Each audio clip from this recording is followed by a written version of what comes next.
Benvenuto e seguimi come un Motorola Razr 70 Plus e oggi ti mostrerò come puoi effettuare un hard reset di questo dispositivo tramite le impostazioni.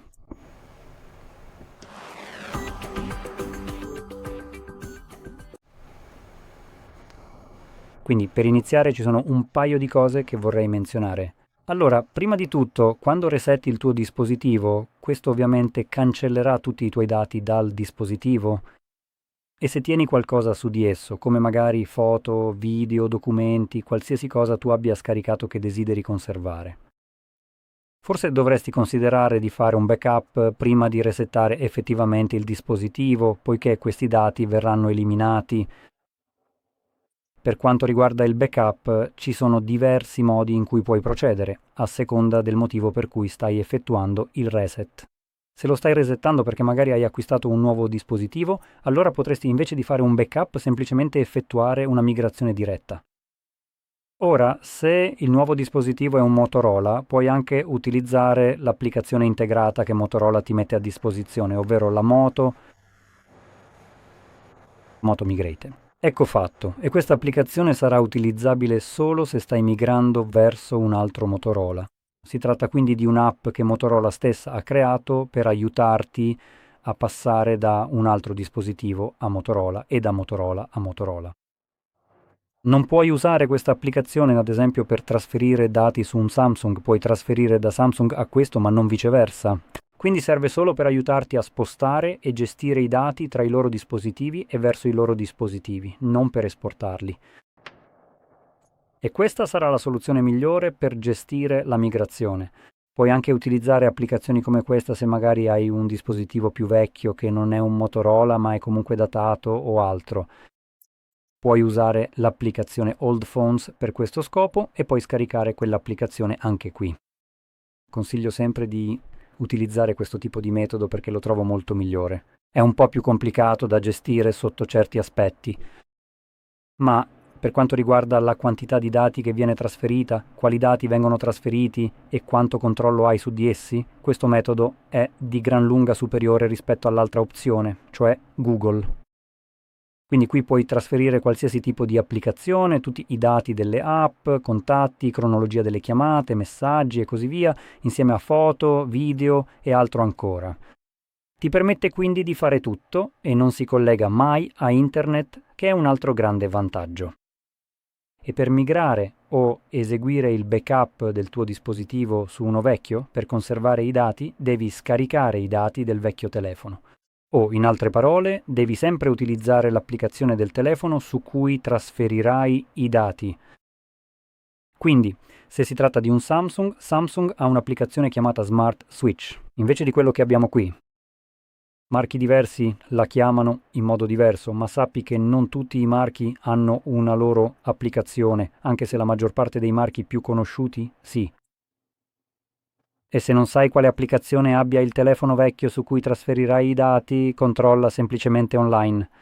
Dovresti trovare facilmente una risposta. Cerca semplicemente il nome del tuo marchio, qualunque esso sia. Se hai un'app di migrazione dovresti essere a posto. Ora, se l'app di migrazione non è un'opzione per te, quello che potresti usare invece, come stavo dicendo, è Google, che puoi trovare sotto impostazioni sistema, backup, come puoi vedere qui.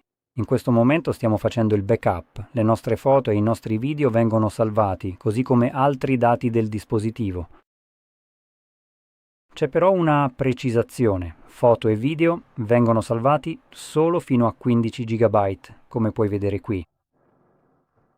Tutto ciò che supera i 13 GB viene ignorato, quindi tienilo presente. E il motivo per cui abbiamo 15 GB è perché questo è il limite di Google Drive che ottieni con il tuo account Google gratuito. Se hai bisogno di più di 15 GB dovrai pagare un abbonamento mensile aggiuntivo. Se non hai intenzione di farlo, ovviamente non sembra una grande soluzione, considerando che puoi usare altri strumenti gratuitamente. E lascia che torni qui. E per quanto riguarda gli altri dati del dispositivo, qui ci dice che esegue il backup di contatti, cronologia delle chiamate, impostazioni del dispositivo, aggiornamenti delle app, messaggi SMS, MMS e alcune altre cose. Ora vorrei sottolineare che viene etichettato come un backup. Io esco. Un backup implicherebbe che venga creata una copia di questi dati. Ma l'unica cosa che a Google interessa davvero salvare sono i dati che può monetizzare e vendere, che tra l'altro sono anche i dati che hai creato tu, mentre quelli che hanno creato loro, come le app che abbiamo proprio qui, sì, quelli vengono lasciati indietro. A Google non importa minimamente di questo perché hanno già queste applicazioni sui loro server. È da lì che le hai scaricate e se hai ottenuto le tue applicazioni da fuori dal Play Store, di nuovo, non gliene importa nulla perché c'era un modo in cui volevano che tu scaricassi l'applicazione, ma tu hai scelto di non farlo. Quindi stanno scegliendo di non eseguire il backup.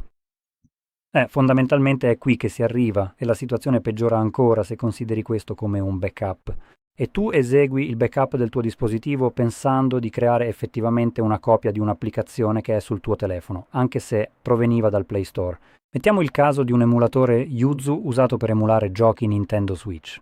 Bene, se hai fatto il backup di quel telefono con un'applicazione del genere già presente, sì, quell'applicazione non viene ripristinata. Perché nel processo di backup del dispositivo e quando hai scaricato quell'applicazione da qualche parte, nel frattempo gli avvocati di Nintendo si sono riuniti come i dannati Avengers e hanno trovato il creatore di quell'applicazione e praticamente hanno vendicato Nintendo per la creazione di questa. E lui non ha dato loro nemmeno un centesimo. Quindi sì, ha praticamente rimosso quell'applicazione oppure è stata eliminata per vie legali. Qualunque sia il caso, quell'applicazione non è più presente nello store. E anche se l'hai salvata, come dice qui, non significa assolutamente nulla perché Google non ha mai fatto il backup delle tue applicazioni. Quello che ha fatto equivale praticamente a non fare nulla. Si è lasciato solo un piccolo post-it con il nome dell'applicazione che dovrebbe riscaricare dal Play Store, ma quell'applicazione non è più disponibile sul Play Store, quindi semplicemente fa tipo vabbè, immagino che non la ripristineremo. Alza le spalle. Quindi ovviamente questo è utile quanto le tette a una mosca. Ecco perché non mi piace. Andiamo avanti. Quindi, per resettare il telefono ora, una volta che è stato fatto il backup, tutto quello che devi fare è andare di nuovo su impostazioni. Scorrerò di nuovo tutto fino in fondo e selezionerò ancora una volta sistema e questa volta sceglieremo opzioni di ripristino proprio sotto backup. E qui seleziona di nuovo l'ultima opzione, cancella tutti i dati, ripristino dati di fabbrica. Questo ti mostrerà un elenco dei dati che verranno rimossi da questo processo che include cose come musica, foto e così via. Un'ultima cosa, la musica non è mai stata menzionata nel backup di Google. Volevo solo sottolinearlo. Quindi se hai musica che conservi localmente sul tuo dispositivo, quella non verrà toccata. Quindi trasferirla tramite, ad esempio, moto migrate o altre applicazioni simili è qualcosa che puoi fare. Backup di Google. Comunque, selezioniamo ora Cancella tutti i dati. Se hai impostato un PIN sul tuo dispositivo dovrai confermarlo e, da lì, selezionare nuovamente Cancella tutti i dati. E ora inizierà a cancellare tutte le tue informazioni personali dal dispositivo. Questo processo richiederà al massimo 1-2 minuti per terminare e, una volta concluso, ci verrà mostrata la schermata di configurazione di Android. Quindi tornerò non appena questa sarà visibile per me.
E come puoi vedere, il processo è ora terminato e puoi configurare il tuo dispositivo come preferisci.